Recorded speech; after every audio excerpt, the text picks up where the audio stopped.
Hello everyone, and welcome back to my channel. My name is Chromodos, and you're watching the Terrarium Man. Today we're going to be building a tropical bioactive terrarium using the things you see on the table. So I always like to begin with building a drainage layer, because there are no holes in the aquarium, of course. Now that involves, rocks and activated carbon. I also like to separate the soil from the drainage layer, just in case some roots don't get down there and become toxic.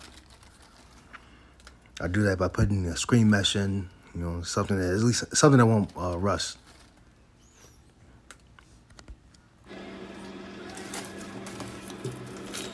Here you see me putting in the topsoil.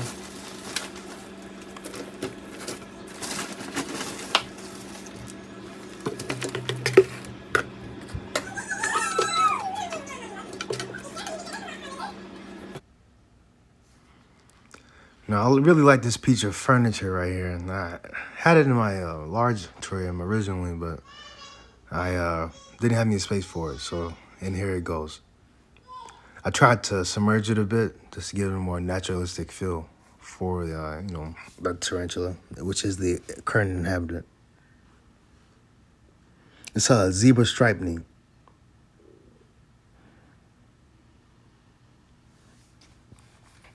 I'm still waiting for it to molt so I can sex it, but I bought it as a juvenile from my pet store.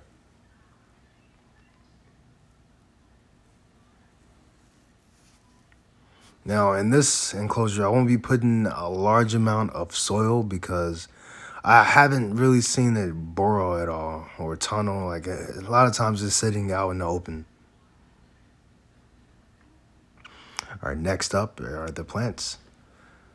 And straight from the propagation box.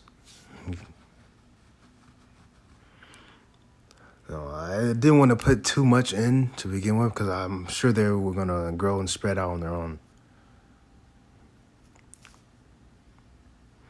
It's a Home Depot find. I really like this one. It's mainly ground cover. I think it's like an ivy or something like that.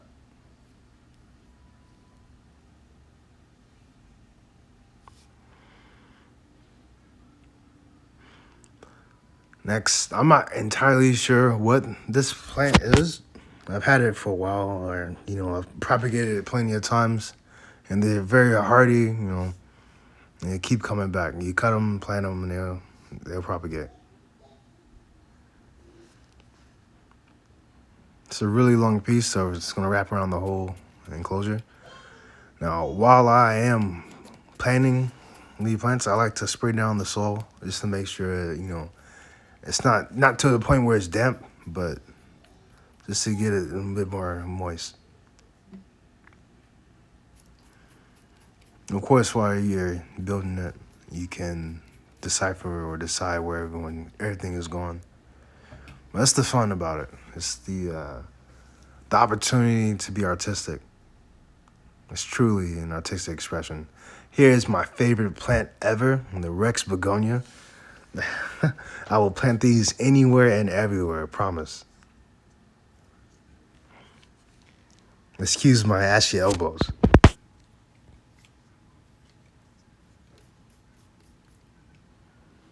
More misting, more moving, just to fit a certain aesthetic.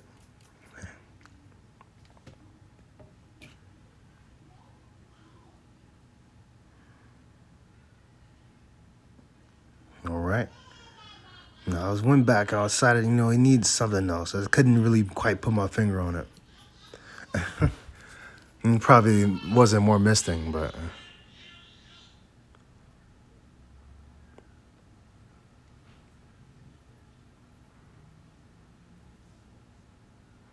here we are. This is the one.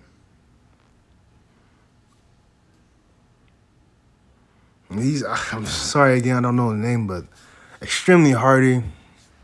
Doesn't really have many roots, so extremely easy to propagate and do well in this enclosure.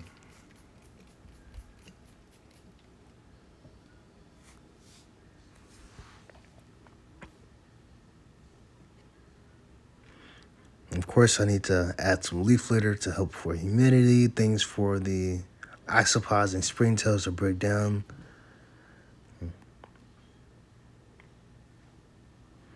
Maybe hide under them if they wanted to. It's also for aesthetic purposes. Now that I have all the plants in, I go ahead and grab the water dish.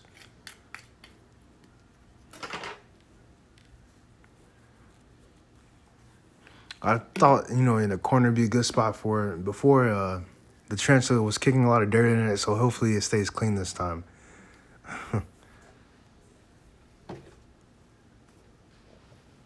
Now, when I fill my water dish, I like to overflow it a little bit just to help with humidity and so it can get in the soil. A lot of times they won't even use the water dish.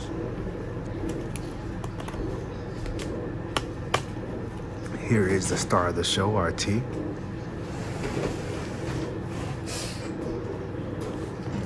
I was astounded by how calm this tarantula is. I hope that my Brazilian pink salmon bird eater is this calm when it gets this size. Because no one wants to deal with both of them, all right?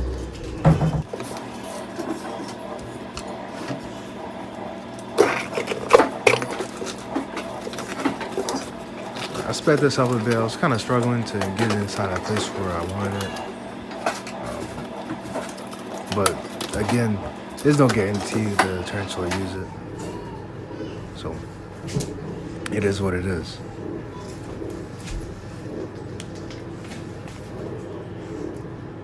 And then I decided to put a little bit more dirt on it to try to hide it a bit.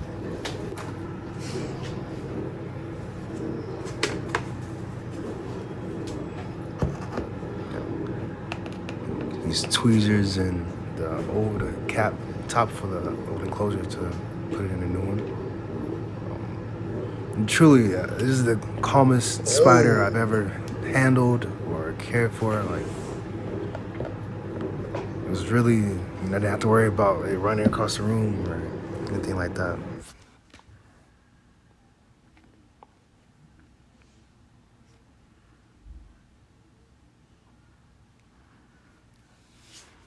Yep, it went right on in. Easy as that.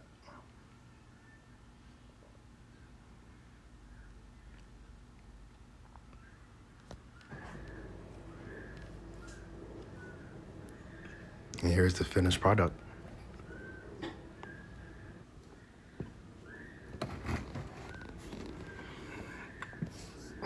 So yeah, I'd say everything turned out quite nicely. I wish I could have hid the hide a bit better, but we'll see if he even uses it or not. Like, I doubt it, because I've seen him out most of the time in here. So here it is.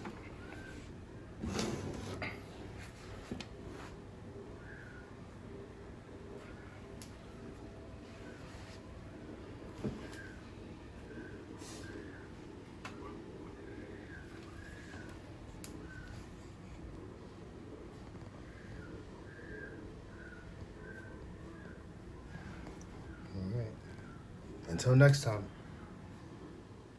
And here's the finished product. Thank you for watching. Please like and subscribe for future content. And remember, have a great day.